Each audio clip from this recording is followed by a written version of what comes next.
সরকারের অবস্থান খুবই স্পষ্ট। আওয়ামী লীগের, আপনি জানেন যে আওয়ামী লীগের টপ লিডারশিপ, আওয়ামী লীগের অনেকেই এই পুরো জুলাই হত্যাকাণ্ডের সাথে জড়িত, আপনি জানেন। এবং কালকে হিউম্যান রাইটস ওয়াচের আপনারা যদি খুব মনোযোগ দিয়ে রিপোর্টটা পড়েন, ওই রিপোর্টের 17তম পাতায় আছে, সেখানে স্পষ্টভাবে তারা লিখেছে যে শেখ হাসিনা নিজেই ডাইরেক্টলি অর্ডার দিয়েছেন এনফোর্স ডিসঅ্যাপিয়ারেন্স, মানে গুমের এবং কিলিংয়ের। তো তারা অফিসারদের সাথে কথা বলেছে, অফিসাররা হিউম্যান রাইটস ওয়াচকে জানিয়েছে।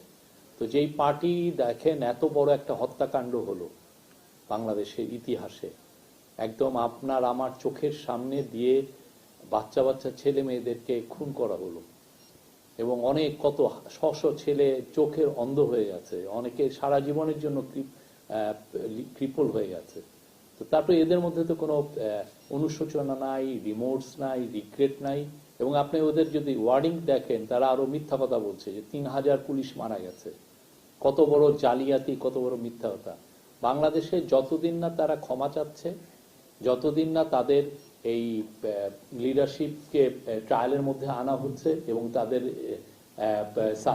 সাবমিট টু জাস্টিস, এবং তাদের যতদিন না তাদের অ্যাকাউন্টেবিলিটির মধ্যে আসছে, ততদিন তাদের কোনো প্রোটেস্ট করার আসলে করতে দেওয়া হবে না।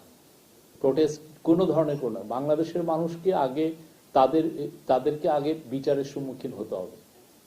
আমাদের স্পষ্ট অবস্থান এখানে।